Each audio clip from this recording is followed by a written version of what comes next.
हम आपको आज बनाना सिखा रहे हैं दूध वाली सेवइयाँ। क्योंकि आपको पता है आजकल छुट्टियां हैं, बच्चे बोर हो जाते हैं, वो बस कि कुछ खाने को दें।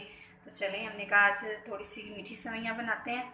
हम सबसे पहले लेंगे, मैं बना रही हूँ देसी घी में। सबसे पहले हम लेंगे देसी घी, ये घर में बना हुआ है। तो जी हमने एक ये नॉन स्टिक का पैन ले लिया है, रखेंगे हम। तो जैसे कि इसमें थोड़ा सा पानी है।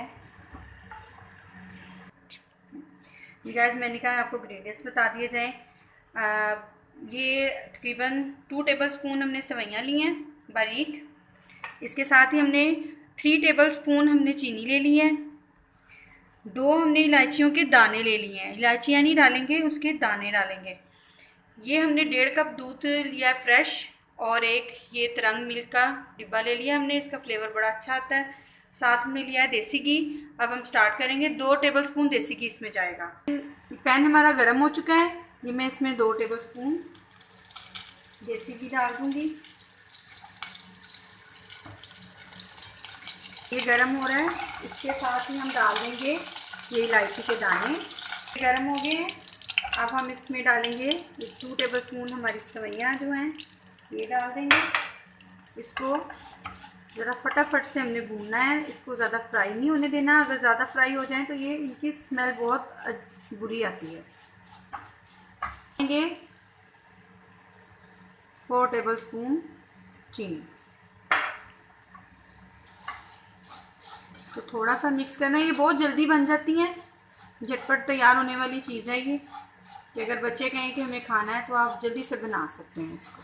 बस इसको हमने ज़्यादा नहीं भूनना। इसके साथ ही हमने डालेंगे पहले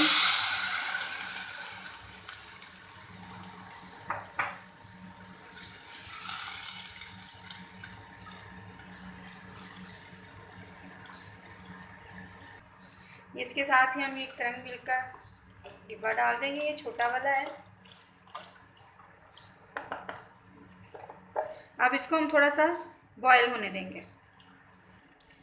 और गाइस मैं आपको एक और बात बताती चलूँ कि इसका मज़ीद अच्छा फ्लेवर करने के लिए ये मैंने 1 टेबल स्पून लिया है कोकोनट पाउडर।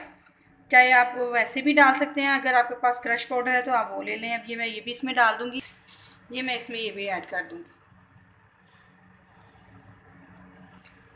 ये देखें, अब इसमें उबाल आना शुरू हो गया है। इसको तकरीबन हम मैक्सिमम 10 मिनट इसको बॉयल होने देंगे, ताकि अच्छे से बॉयल होकर और ये सेवइयाँ अच्छे से फूल जाएं। फिर इसका फ्लेवर आएगा। नॉर्मल फ्लेम कर लें और उसको पकने दें। और गाइस आपने इसका चम्मच साथ साथ हिलाते जाना है इसको अंदर, ताकि बॉयल तो आए लेकिन बाहर की तरफ ये ना निकल सके। इसी अब जहाँ इस हालत में आपने इसमें अब डाल देना है केवड़ा एसेंस। ये केवड़ा एसेंस है, ये हम ऑन होगा इसमें, बस इतना काफ़ी है। इससे फ्लेवर बहुत अच्छा आता है केवड़े से, इससे खुशबू बहुत अच्छी आती है। अब हमारी सेवइयाँ रेडी हो चुकी हैं। अब हम फ्लेम बंद कर देंगे। इसको हम अब एक बोल में निकाल लेंगे। देखें गाइस, ये हमारी सेवइयाँ रेडी हो चुकी हैं। अब आप अपने बच्चों को दें और देखिएगा कि इसका टेस्ट बहुत अच्छा होता है और आपके बच्चे बहुत अच्छे तरीके से और बड़े शौक़ से खाएंगे इसको। तो अगर आपको मेरी वीडियो अच्छी लगे तो प्लीज़ मेरी वीडियो को लाइक करें और मेरे चैनल को सब्सक्राइब करें और मज़ीद इसको शेयर करें। अल्लाह हाफ़िज़।